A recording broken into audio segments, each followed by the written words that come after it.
আজ সকালে আমার পছন্দের একটা প্রিয় খাবার বানাচ্ছি, তাই ভাবলাম তোমাদের সাথে শেয়ার করি।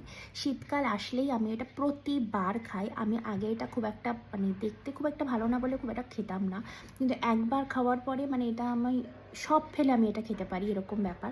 তো শীত পড়ে যাওয়ায় এখন আমরা প্রায় দিনই সকাল রাতে রুটি খাচ্ছি, কিন্তু আজকে যেহেতু খাবারটা বানাচ্ছি তাই জন্য গরম গরম ভাতের সাথে খাবো। বলতে গিয়ে আমার জিভে জল চলে আসছে। তো তোমরা যারা একবার এই খাবারটা খাবে, রেসিপিটা ট্রাই করবে, তারা সমস্ত তরি তরকারি মাছ মাংস সব ফেলে খাবে, এটা গ্যারেন্টি। এটা এতটাই টেস্ট হয়। তো সেটাই আজকে বানাবো। তো চলো রান্নাটা স্টার্ট করা যাক। এই হচ্ছে রেসিপির মেন ইনগ্রেডিয়েন্টস, শিম।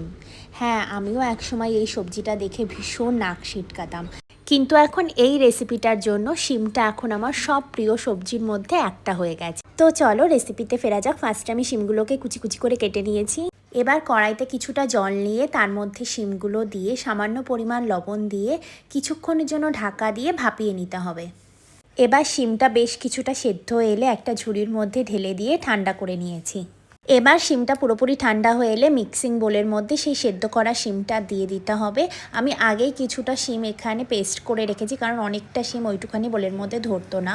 তো এবার ওই শিমের মধ্যে একে একে দিয়ে দিয়েছি কিছুটা ধনেপাতা। এটা পুরোটাই অপশনাল, তোমরা না চাইলে এটা স্কিপ করে দেবে। আমার ধনেপাতার স্মেলটা খুব ভালো লাগে আর টেস্টটাও খুব সুন্দর হয় ধনেপাতা অ্যাড করলে। আর দিয়েছি 4 থেকে 5টা কাঁচা লঙ্কা, তোমরা যেরকম ঝাল খাবে সেই বুঝে কাঁচা লঙ্কাটা দেবে। এবার সব কিছুকে ভালো করে পেস্ট করে নিতে হবে, কিন্তু তোমরা কিন্তু এর মধ্যে জল দেবে না, জল দিলে জিনিসটা ভীষণ লিকুইড হয়ে যাবে। তো এইভাবেই পেস্ট করে নেবে। আচ্ছা, এবার কড়াইতে তেল দিয়ে একটু গরম করে নিতে হবে আর ফোড়নে দিতে হবে কালো জিরে, শুকনো লঙ্কা।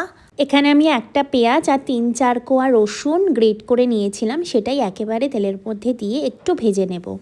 এবার এটার যখনই গোল্ডেন ব্রাউন কালার হয়ে আসবে তখন সব কিছুর যে পেস্টটা বানানো হয়েছিল সেটা দিয়ে দিতে হবে। এবার এটাকে ভালো করে নাড়াচাড়া করে দিয়ে দিতে হবে পরিমাণ মতো লবণ, হলুদ আর মিষ্টি।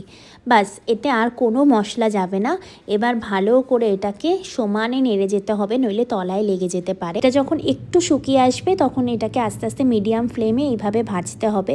আস্তে আস্তে যখন একেবারে হয়ে আসবে তখন দেখবে নিজে থেকেই কড়াই থেকে এটা উঠে আসছে, তখনই এটাকে ঠান্ডা করে নামিয়ে ফেলতে হবে।